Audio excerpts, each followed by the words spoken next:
Hi, welcome back to High Frequency No Apologies. I'm Coral Olivos. Our IT is in Mexico, so we got Desiree Jones doing the IT. What up? I'm in the background, guys. And we have a special guest today, Stacy. I'll let you take the stage. Hi, my name is Stacy, and I am the owner of Onska Boxing. And yeah, I don't know. Okay. So like we've sat, Desiree and I think last week we came up with a few questions, but I think I'm gonna just leave those questions. I think we're just gonna wing it like this. Okay. So yeah, like, how do you feel? How do you feel being here? I feel good. I don't know. I feel excited. I was really excited that you asked me to come because, yeah, I really like the stuff that you guys talk about and the vibe. It's good. It's Woot, freaking woot. deadly. Yeah, I want to be here. So did you feel in any area that you were really drawn to and you wanted to know more? Just like the vibration, like I like the way that you guys talk about like your mind and reality and vibration and shit like that. So how were you able, like, what are some things that you're able to feel it or see it? Man. For, just for the viewers, if they don't know, and if they're watching and trying to understand the spiritually aspect of life.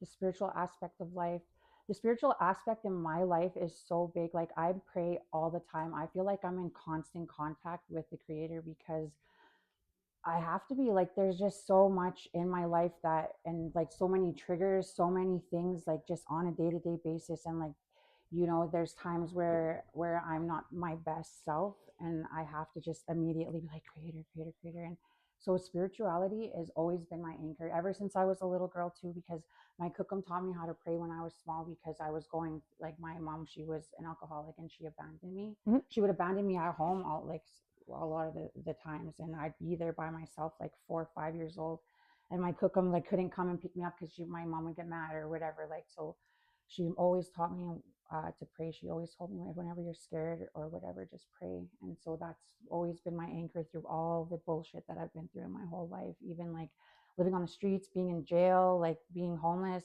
freaking my addictions, all the abuse and everything. It's just like creator was there, but I knew that everything was for a purpose, and I knew that. And so I endured it, and I knew, and I just had faith that, there would be a fucking happy ending at the end of all the shit. That's so right? crazy. I was just gonna ask you, well, everything that you've ever been through, was it worth it? But you already said it before I could Yeah, even ask. man. It's my story, and you know what? That's my shit, and I'm proud of that. Like, if I had the chance to do it all over again, I would, because where I am right now and like what I'm doing is, I get it.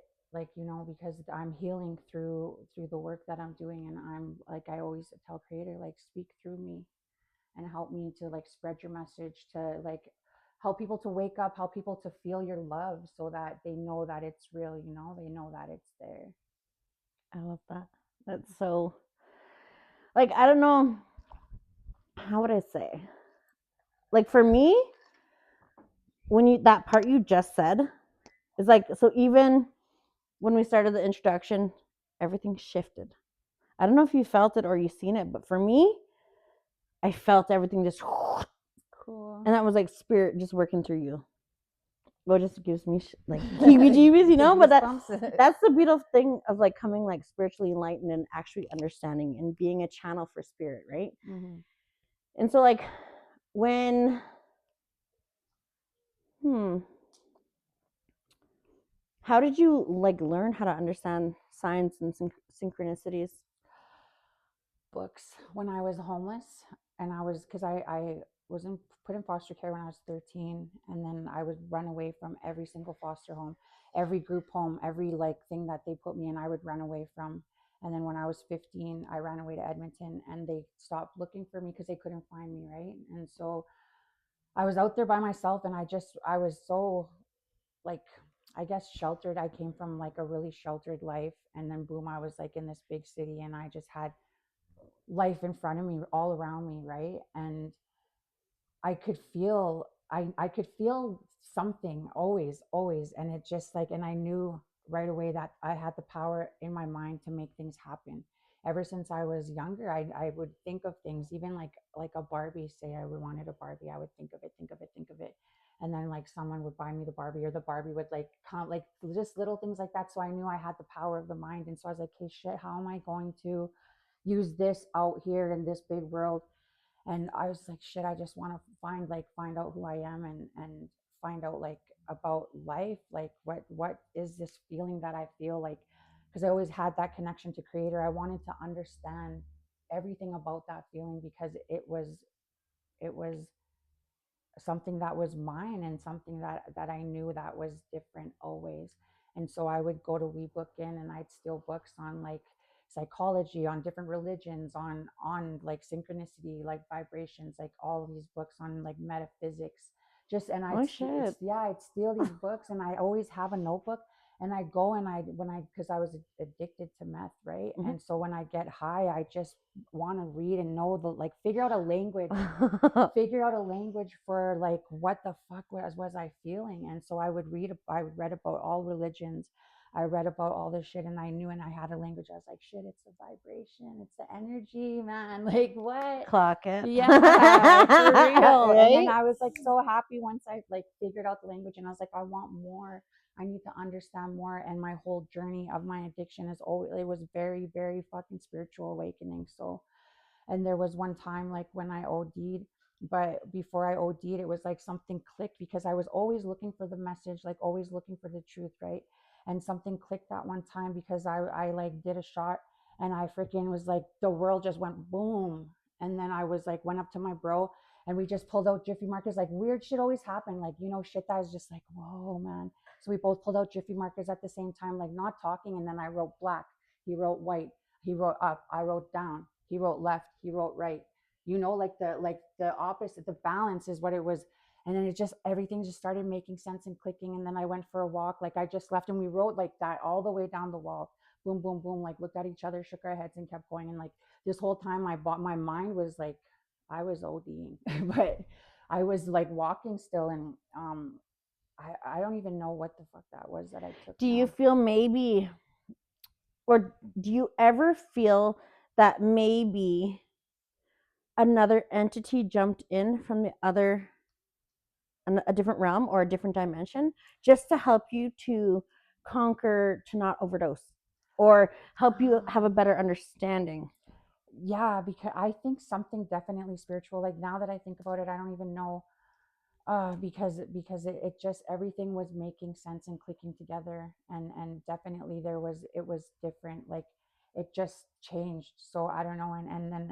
And I had this really expensive watch, and everyone like in my crew was fighting over this expensive watch, because it was like it was gold, right?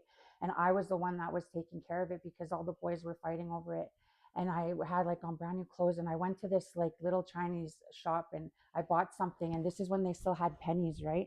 And she gave me my change back in pennies, and I gave it to her. And this was while I was tripping out, and I handed it back to her, and she handed it back to me, and I handed it back to her.